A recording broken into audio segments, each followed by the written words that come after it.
Membantu pemerintah untuk percepatan penyelesaian COVID-19 ini.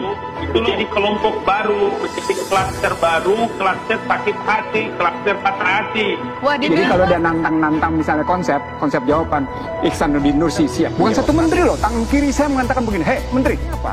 Sistem ekonomi yang jelas-jelas itu amburadul misalnya pada konstruksi kayak gitu.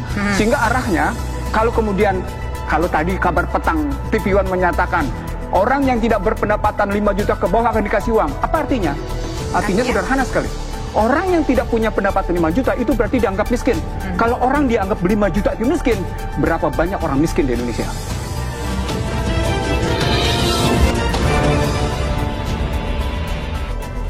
Dikemukakan oleh Pak Ihsanuddin Nursi, kita berbangsa dan bernegara ini kan punya guidance, punya yang namanya fundamental norm, kita punya yang namanya philosophy grounds lah. Nah, itu ada semuanya di dalam pembukaan undang-undang dasar kita. Hakikat kita berbangsa dan bernegara, tujuan kita berbangsa bernegara, dan cita-cita kemerdekaan itu yang tadi sebagaimana dikemukakan, yang menjadi kiblat bangsa itu apa? Itu jelas di undang-undang dasar kita, itu adalah dalam rangka untuk melindungi segenap bangsa, melindungi seluruh tumpah darah, memajukan kesetaraan umum, mencerdaskan kehidupan bangsa, dan ikut melaksanakan ketertiban dunia. Oleh karena itu baru dilaksanakan tata kelola pemerintahan yang baik itu. Nah, kalau Bung Karno menyatakan seperti hal itu, maka kita dalam politik adalah kita harus berdaulat, dalam ekonomi kita harus mandiri, dalam kebudayaan kita harus punya kebudayaan kita sendiri. Pertanyaannya adalah, bagaimana tadi kemukaannya, selama 70 tahun lebih sampai hampir 75 tahun sebentar lagi kita merayakan ulang tahun kita, kemerdekaan kita itu, apakah janji-janji kemerdekaan itu, ataukah cita-cita kemerdekaan itu semakin dekat atau semakin menjauh? Atau tata kelola pemerintahan semakin sesuai dengan kiblat bangsa, atau dia semakin menjauhi kiblat bangsa itu? Nah, itu jawaban Anda bagaimana, Pak Ahmad Yani? Itu jawab pertanyaan kita melihat bahwa ini semakin hari cita-cita kemerdekaan, kiblat bangsa itu semakin ditinggalkan seperti itu. Dia tidak sesuai lagi dengan apa yang kita sepakati yang termasuk di dalam pembukaan undang-undang dasar. Tadi Bang Ihsan sudah menyatakan, ya kan, dalam konteks hukum ketatanegaraan kita, apakah sistem politik, sistem ketatanegaraan yang kita pilih model sekarang setelah reformasi ini sesuai dengan cita negara yang disebut itu sesuai dengan cita-cita kemerdekaan atau cita-cita negara Pancasila?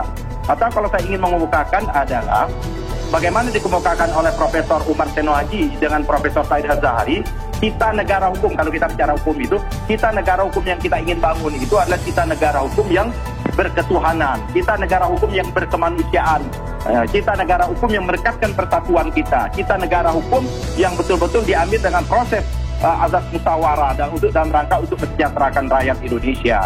Pertanyaannya, apakah dalam kondisi politik kita yang begitu liberal sekarang ini, apakah sesuai dengan cita-cita negara yang diinginkan oleh the founding father? Tadi Bang Ihsan sudah menyatakan, apakah model pemilihan majelis ya harus dilalui dengan proses election semua, atau ada proses-proses yang lain? Bapak-bapak dan ibu-ibu pendiri bangsa itu memilih model, ada dua, ada yang model namanya elektif, ada yang namanya model selektif. Kan ada utusan daerah, utusan golongan dan lain sebagainya. Apa itu yang kedua? Dengan model yang namanya pemilihan kepala daerah langsung ini, apa itu watak dari demokrasi Pancasila yang kita inginkan? Seperti itu. Itu dari segi politik. Tadi Bang Ihsan sudah menyatakan, apakah betul instrumen partai politik ini sudah betul-betul berdaulat, atau partai politik fokusnya ini dikendalikan? Fokusnya ingin kemana? Fokusnya sebetulnya ingin kemana? Apakah memang untuk kesejahteraan masyarakat? Apakah memang untuk masalah politik? Karena kan takutnya tadi disalahpahami oleh pihak-pihak di luar sana. Takutnya ini nanti dianggap sebagai salah satu bentuk untuk melakukan delegitimasi terhadap pemerintahan yang ada. Oh tidak, kita tidak dalam konteks delegitimasi. Ini adalah gerakan moral, ingin mengembalikan kiblat bangsa. Ini hal yang paling fundamental. Kalau kita lihat dari sisi, tadi saya kan bicara dari sisi praktikma ketatanegaraan. Kalau kita mau ngambil yang lebih praktis, dari sisi ekonomi, apakah betul selama 77 tahun ini tingkat kesejahteraan itu semakin dekat atau semakin jauh? Kalau dia semakin jauh, apa yang mengakibatkan ini? Kita lihat saja data yang sekarang ini, data kita berdasarkan data saja. Oke, kita baik. Dapat poinnya, kita dapat poinnya Pak Ahmad Yani, ada beberapa poin yang disampaikan, tapi juga ada salah satu poin tadi yang cukup menarik disampaikan, yaitu soal hukum ini tajam ke bawah, tumpul ke atas. Apakah Bang Ngabalin melihat memang ada seperti kondisi demikian di negeri ini? Saya coba dengar suara dari Bang Ngabalin dulu deh. Bisa. Assalamualaikum warahmatullahi wabarakatuh. Waalaikumsalam warahmatullahi wabarakatuh. Salam untuk Dr. Ahmad Yani Haji, kemudian Dr. Haji Ihsanuddin Nursi, Abangku, dan Indah amat terhormat Arteria. Saya terus terang senang dan bahagia karena malam ini bisa hadir di dua sisi. Tetapi dalam hal kita membahas tentang isi barisan oposisi, ya, saya cuma mau tanya tadi baik di Instagram, di Twitter, di Facebook, dan di beberapa media sosial itu ada netizen yang tanya kepada saya, mau koalisi aksi selamatkan Indonesia, apakah Indonesia ini sudah mau bubar atau bagaimana supaya biar mereka juga mendapatkan jawaban dari Bang Nursi sama Bang Yan. Nah, Bang Ngabalin, sebelum dijawab itu, jawab pertanyaan saya dulu dong, Bang Ngabalin. Nanti kita akan tanyakan. Pertanyaan saya tadi adalah, menurut Bang Ihsanuddin Nursi tadi, bahwa sebetulnya salah satu juga menjadi perhatian, ada beberapa masalah di negeri ini menurut para pendiri kami ini. Tapi kita ingin tahu, tadi ada satu yang disampaikan bahwa hukum itu tumpul ke atas, tajam ke bawah. Bagaimana Bang Ngabalin menilai soal ini? Soal masalah penegakan hukum di negeri ini yang tampaknya menurut Bapak ini tebang pilih. Menurut Bapak ini ya. Dua hal yang harus perhatian. Yang pertama, saya kira nanti Bang Nursi sama Dr. Ahmad Yani bisa menunjukkan perspektifnya jelas. Karena kita ini semua adalah mantan anggota DPR RI. Ya, baik Bang Nursi, Pak Yani, saya pun adalah mantan anggota DPR RI. Jadi kita mengerti. Sehingga penggunaan diksi yang terkait dengan hukum itu tajam ke bawah dan tumpul ke atas itu boleh dikasih tunjuk Pak, saya memberikan pencerahan kepada masyarakat. Jadi itu bukti yang pertama. Yang kedua, saya mau menyoroti begini. Kalau koalisi aksi menyelamatkan Indonesia ini adalah gerakan moral, maka yang harus dipakai itu, saya ingin mengatakan bahwa ada tanggung jawab moral dari kami, koalisi aksi menyelamatkan Indonesia itu, membantu pemerintah untuk percepatan penyelesaian COVID-19 ini.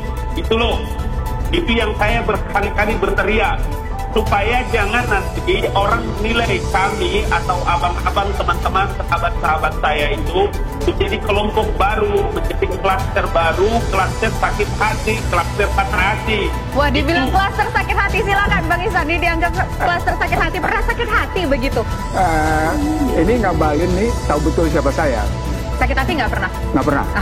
Jadi kalau dia nantang misalnya konsep jawaban, Ihsanuddin Nursi siap menjawab. Oke, silakan dijawab Bang. Buktinya apa? Di sini. Buktinya enggak. Ini ada beberapa poin loh tadi disampaikan, kan kita harus klarifikasi biar masyarakat juga jelas.